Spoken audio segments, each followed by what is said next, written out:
Au nom du Père, du Fils et du Saint-Esprit. Amen. Mes frères et sœurs, voilà, nous avons déposé Marie dans le tombeau. Image hautement symbolique, très forte, qui n'est pas sans nous rappeler une autre mise au tombeau que nous célébrons tous les ans, le jour du Vendredi Saint, quand nous portons à la fin de la liturgie le corps du Christ jusqu'au tombeau. Comme je le dis à Pâques, nous avons de la chance, nous connaissons la fin de l'histoire. À l'époque, les 12 apôtres réunis ne savaient pas ce qui allait se produire. La tradition, car la fête de l'Assomption ne vient pas du tout des évangiles, ni des actes des apôtres, ni des épîtres. C'est dans la tradition de l'Église. Ça a été compté aussi par quelques évangiles apocryphes, mais ils ne sont pas d'existence canonique, donc on n'aura jamais la certitude exacte que tout se soit passé tel que cela a été raconté. Tout ce que nous savons, c'est qu'il n'y a pas, à l'heure actuelle, de reliques de la Vierge Marie, de reliques physiques. Et le tombeau qui est à Jérusalem est vide. La tradition veut donc que Marie, qui a vécu pendant de nombreuses années à Éphèse avec Saint Jean, après la crucifixion, la mort et la résurrection de Jésus, soit retournée à Jérusalem. Et une autre tradition veut que les apôtres se soient réunis de partout, qu'ils soient revenus dans la ville sainte pour accompagner leur mère. Car en voyant Marie dans le tombeau, c'est leur propre mère à eux qu'ils enterrent. Jésus leur a laissé comme mère, il nous l'a laissé comme mère. Nous savons maintenant ce qu'il va arriver. Quand Thomas, qui va arriver en retard, c'est maladif chez lui, il est toujours en retard. À Pâques aussi, il arrive avec une journée de retard pour le jour de la résurrection. Pour la Dormition ou l'Assomption, c'est pareil. Et on rouvre le tombeau pour lui montrer le corps de Marie. Et elle n'est plus là. Ce n'est pas la résurrection comme le Christ. Elle ne va plus apparaître à personne physiquement.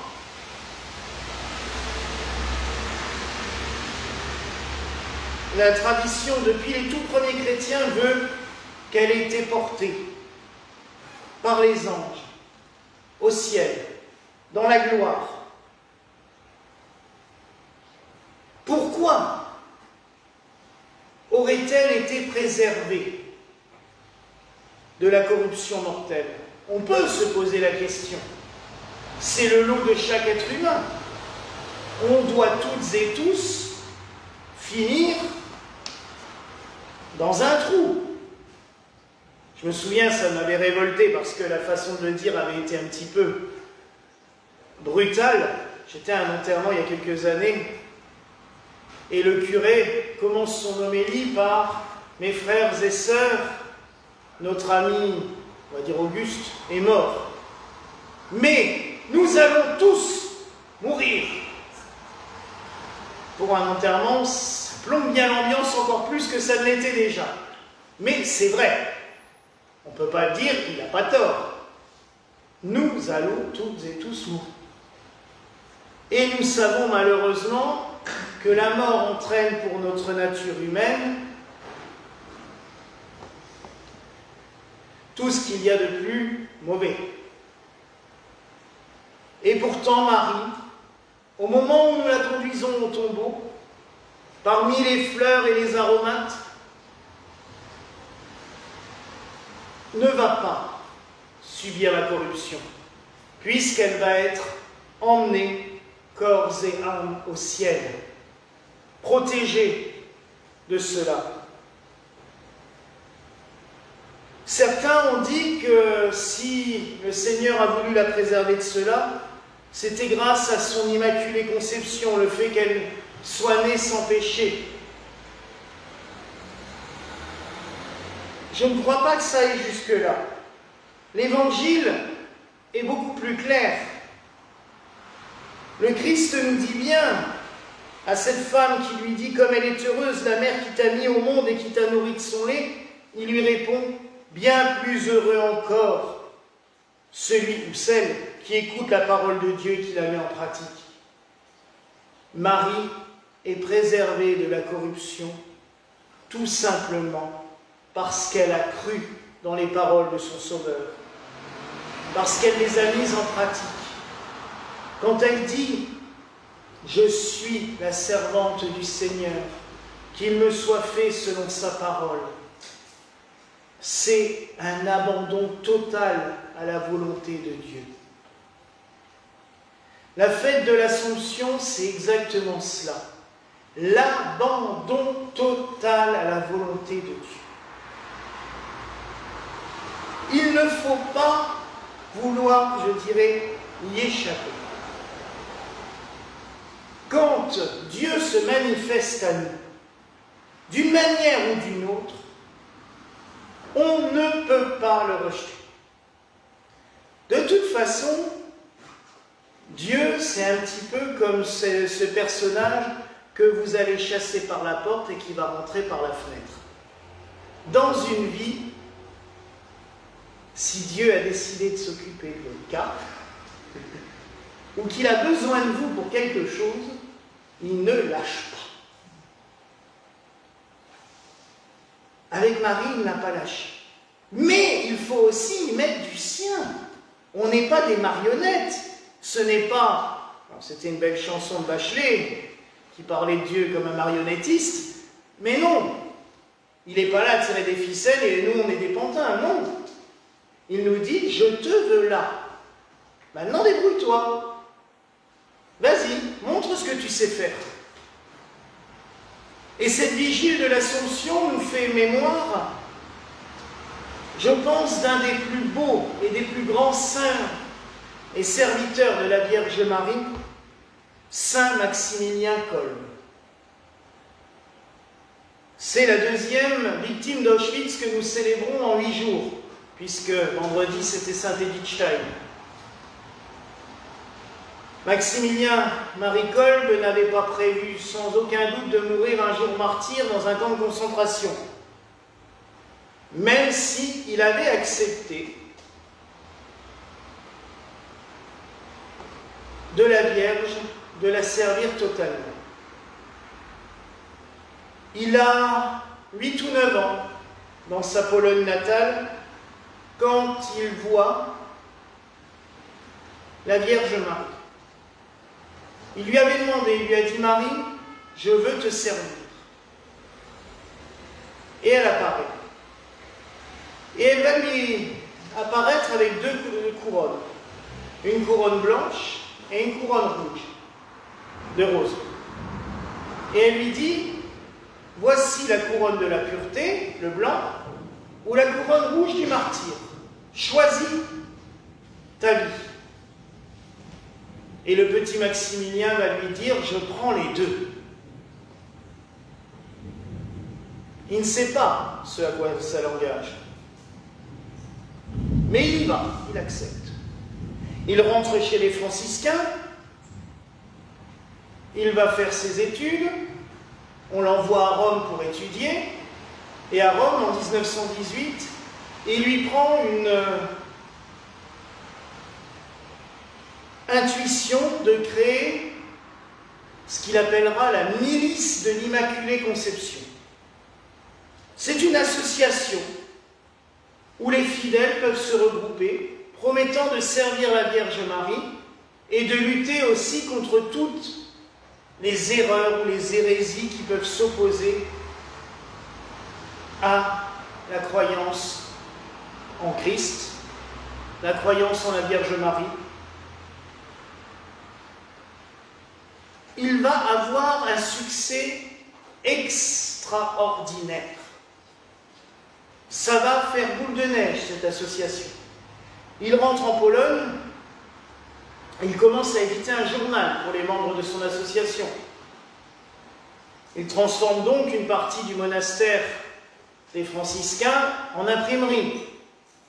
Ce n'est pas nos belles machines de maintenant qui font un petit bruit léger quand ça imprime, mais bon, on arrive encore à se parler et à vivre. Non, les imprimeries de l'époque, c'était des grosses rotatives à vapeur qui faisaient un bruit du tonnerre, et très vite, les moines commencent à en avoir marre. Qu'est-ce qui nous fait braire le frère Maximilien avec toutes ces âneries-là? On n'est plus au calme, on n'est plus chez nous. Donc il doit trouver des nouveaux locaux.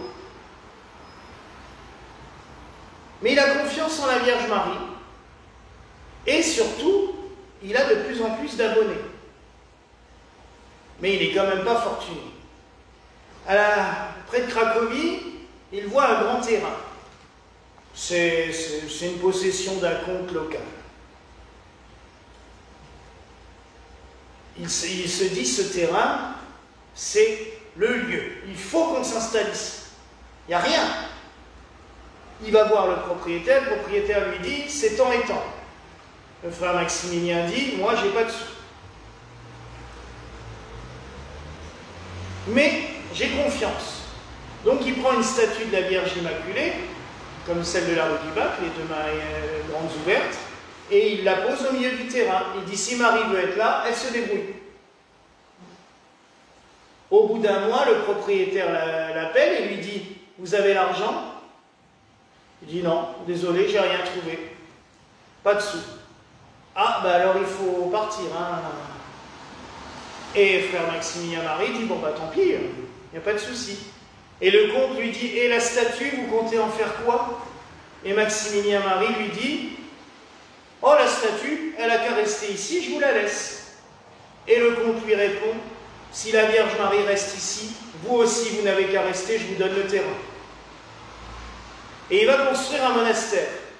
Alors c'est pas du tout un monastère comme on se l'imagine maintenant, c'était que des baraquements, parce qu'ils n'avaient pas beaucoup de moyens, mais il a réuni plus de 600 franciscains du monde entier qui sont venus là. Et il a appelé ça la cité de l'Immaculée. Tout dévoué à Marie. On imprimait le journal dans toutes les langues possibles. On l'expédiait dans le monde entier. Il avait des abonnés partout. Il est envoyé au Japon. Il fait une mission là-bas. Il revient en Pologne et voilà la déclaration de guerre. On lui dit, il faut vous sauver. Non, non, il reste avec ses moines. Jusqu'au jour où on vient l'arrêter. On l'emmène à Auschwitz. À Auschwitz, il y a eu une tentative d'évasion. Et on prend 10 hommes qu'on va enfermer dans ce qu'on appelle le bunker de la faim. C'est-à-dire qu'on va les mettre là-dedans, sans eau ni nourriture, et qu'on va les laisser mourir à petit feu, jusqu'au dernier. Maximilien Marie voit un homme en pleurs parmi ces 10 hommes, il est père de famille, et il dit au commandant, je prends sa place. Le commandant accepte, il lui dit, bah allez-y. Ils vont être enfermés, et les gardiens témoigneront plus tard. Ils vont mourir tous à petit feu, accompagnés par le père Maximilien qui est là, qui les écoute, qui les réconforte, qui prie avec eux. Il sera le dernier à mourir dans le blocos, un 14 août. Vigile de la Vierge Marie, de celle qu'il a servie et aimée tout au long de sa vie. Et ça, c'est merveilleux. Ça, c'est beau. Marie le prend près d'elle. Je dirais que quand elle monte au ciel, elle vient le chercher, elle l'emmène avec elle. Ce qui est encore plus beau, c'est que le jour de sa canonisation, 35 ans plus tard, l'homme qui l'a sauvé sera présent avec toute sa famille pour rendre grâce et remercier. Alors oui, il a daigné servir Dieu. Il a fait ce que la Vierge Marie a dit, qu'il me soit fait selon ta parole. C'est un exemple pour chacun d'entre nous. Et en ce jour où nous le célébrons, nous pouvons nous dire, moi aussi, qu'est-ce que je veux faire pour Dieu? Qu'est-ce que je veux faire pour la Vierge Marie? Attention, ça peut nous emmener loin, parce qu'avec eux, on ne sait jamais. Mais c'est tellement beau, c'est tellement bon ce qu'ils nous font faire. Alors accompagnons ce soir la très sainte Vierge Marie dans son repos. Qu'elle nous permette aussi de trouver la paix, l'apaisement. Et demain, nous l'accompagnerons dans la gloire des cieux. À l'endroit même où j'ai couché sa statue, demain, on l'élèvera par 3 fois pour rappeler l'Assomption, pour rappeler sa gloire. Puis, si le ciel veut bien être clément, à la fin de la messe, nous sortirons en procession jusque dans le jardin, parce que la procession du 15 août, c'est une tradition ancienne, mais c'est surtout aussi une bénédiction pour la ville, pour le pays. Je rappelle que la Vierge Marie, dans son Assomption, est patronne de la France. Donc nous prierons aussi pour notre pays, afin que sa sainte patronne, sa reine et sa mère le protègent toujours. Accompagnons la Vierge Marie, confions-lui nos prières pour que, montant aux cieux, elle puisse les porter auprès de Dieu. Voilà la grâce que je nous souhaite en ce soir au nom du Père, du Fils et du Saint-Esprit. Amen.